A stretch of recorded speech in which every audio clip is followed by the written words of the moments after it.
नमस्कार, मैं हूं सिमरन और स्वागत है आपका Cloud9 न्यूज में। तो आइए नजर डालते हैं आज की प्रमुख खबरों पर।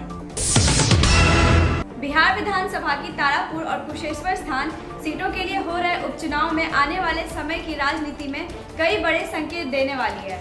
लेकिन सबसे ज्यादा नजर टिकी हुई है चुनाव प्रचार करने वाले यंग ब्रिगेड पर, क्योंकि इस उपचुनाव में युवा चेहरे प्रचार में सबसे ज्यादा दिखने वाले हैं।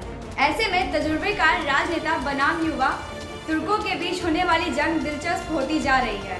यूं तो आरजेडी ने कई विधायकों और पार्टी के वरिष्ठ नेताओं को चुनाव प्रचार के लिए उतार दिया है, लेकिन सबकी नजरें एक बार फिर तेजस्वी यादव पर है, जो इस उपचुनाव में सबसे महत्वपूर्ण रोल अदा करने वाले हैं। बिहार विधानसभा चुनाव की ही तरह इस बार भी बिना लालू यादव के चुनाव मैदान में डटे तेजस्वी यादव ने प्रचार की बागडोर संभाल ली है।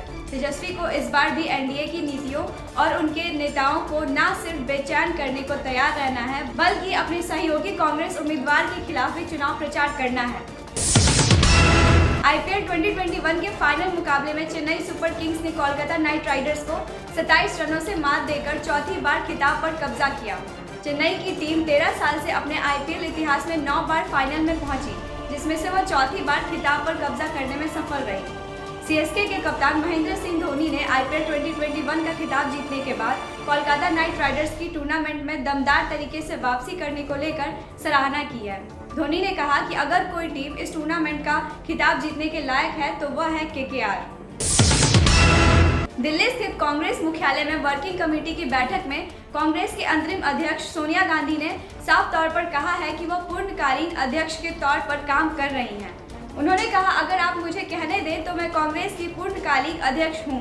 मैंने हमेशा स्पष्टता को सराहा है।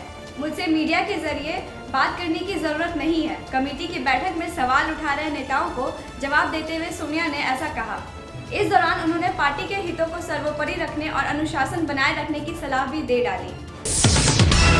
भारत ने अंतर्राष्ट्रीय सौर गठबंधन यानी आईएसए को पर्यवेक्षक का दर्जा देने के लिए संयुक्त राष्ट्र महासभा में एक मसौदा प्रस्ताव पेश किया है। यह मसौदा आईएसए और संयुक्त राष्ट्र के बीच नियमित सहयोग प्रदान करने में मदद करेगा, जिससे वैश्विक ऊर्जा की वृद्धि और विकास का लाभ पहुंचेगा। यह मसौदा प्रस्ताव कानूनी प्रश्नों से संबंधित महासभा की 6ठी समिति के समक्ष पेश किया गया। गौरतलब है कि अंतर्राष्ट्रीय और सौर गठबंधन को भारत और फ्रांस ने संयुक्त रूप से 2015 में पेरिस में आयोजित संयुक्त राष्ट्र framework convention on climate change के 21वें सम्मेलन में शुरू किया था। आपको बता दें कि आईएसए का उद्देश्य इसके सदस्य देशों में सौर ऊर्जा को बढ़ावा देने के लिए प्रमुख चुनौतियों का साथ मिलकर समाधान निकालना है। बांग्लादेश में इस्लामी कट्टरपंथी दुर्गा पूजा के दौरान पूजा स्थलों और पंडालों में तोड़फोड़ कर रहे दिखे। हिंदू समुदाय को पूजा करने से रोका गया। ऐसे में बांग्लादेश की प्रधानमंत्री शेख हसीना एक्शन में आ गई। उन्होंने दंगाइयों से कहा, जो हमले में शामिल होगा उसे बख्शा नहीं जाएगा। मीडिया रिपोर्ट्स के मुताबिक शेख हसीना ने भारत को सतर्क रहने और उनके देश में ऐसी घटना ना होने इस पर बयान दिया है। उन्होंने कहा कि भारत में भी ऐसा कुछ नहीं होना चाहिए जिसका असर बांग्लादेश पर हो और हिंदू खतरे में पड़ जाए।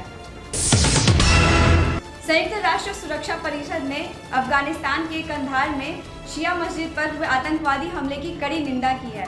यूएनएचआरसी ने आतंकवाद के अपराधियों और आयोजकों से जवाबदेही की मांग की है। इस्लामिक स्टेट समूह ने दक्षिणी अफगानिस्तान में हुए घातक मस्जिद हमले की जिम्मेदारी ली है, जिसमें एक शिया मस्जिद में दर्जनों लोग मारे गए थे। आत्मघाती हमलावरों ने कंधार प्रांत में जुम्मे की नमाज में शामिल होने वाली शिया मस्जिद पर हमला किया, जिसमें लगभग 47 लोग मारे गए और 70 अन्य घायल हो गए। आरजेडी सुप्रीमो लालू यादव के पटना पहुंचने की अटकलें तेज हो गई हैं। उनके स्वागत के लिए पार्टी कार्यालय में 6 टन का लालटेन लगाने का काम चल रहा है। लालटेन 24 घंटे रोशन रहे, इसके लिए बकायदा गैस की पाइपलाइन भी बिछाई जा रही है। आरजेडी का कहना है कि लालू 20 अक्टूबर को पटना पहुंच सकते हैं। वह 2 असेंबली सीटों पर प्रचार करते भी दिख सकते हैं। मीडिया रिपोर्ट्स के मुताबिक लालू एम्स के चिकित्सकों की सलाह मिलने के बाद ही पटना का रुख करेंगे। ग्लोबल हंगर इंडेक्स 2021 में इस बार भारत अपने पड़ोसी देशों पाकिस्तान, बांग्लादेश, नेपाल और म्यांमार से भी पिछड़ गया है। साल 2020 के GHI में जहां भारत 94वें स्थान पर था, वहीं इस साल 7 पायदान लुढ़क कर 101वें स्थान पर पहुंच गया है। प्रधानमंत्री नरेंद्र मोदी के शासनकाल में भारत हर मोर्चे पर पिछड़ता गया है। बढ़ती महंगाई और बेरोजगारी के कारण देश की जनता भूखमरी की शिकार हो रही है। मोदी सरकार देश में खुशहाली का दावा करती है। खुद प्रधानमंत्री विदेशों में जाकर सब चंगा सी का नारा बुलंद करते हैं, लेकिन देश की हालत दिन ब दिन बद से बदतर होती जा रही है। कांग्रेस वर्किंग कमेटी की आज दिल्ली में बैठक हुई। बैठक में आने वाले विधानसभा चुनावों के अलावा कांग्रेस के पूर्णकालिक अध्यक्ष चुनना भी अहम मुद्दा रहा। सूत्रों के अनुसार पंजाब, राजस्थान और छत्तीसगढ़ के मुख्यमंत्रियों, पूर्व रक्षा मंत्री AK एंटनी और कई सीनियर कांग्रेस नेताओं ने राहुल गांधी से एक बार फिर कांग्रेस का राष्ट्रीय अध्यक्ष बनने का आग्रह किया है, जिस पर राहुल गांधी ने कहा कि वो इस पर विचार करेंगे। गौरतलब है कि राहुल गांधी ने 2019 के लोकसभा चुनाव में कांग्रेस के खराब प्रदर्शन के कारण राष्ट्रीय अध्यक्ष पद से इस्तीफा दे दिया था। इसके बाद सोनिया गांधी को पार्टी का कार्यकारी अध्यक्ष चुना गया था। मनी लॉन्ड्री एक्ट के तहत बॉलीवुड एक्ट्रेस नोरा फतेही के बाद प्रवर्तन निदेशालय बॉलीवुड की एक और मशहूर एक्ट्रेस जैकलीन फर्नांडिस से पूछताछ किया।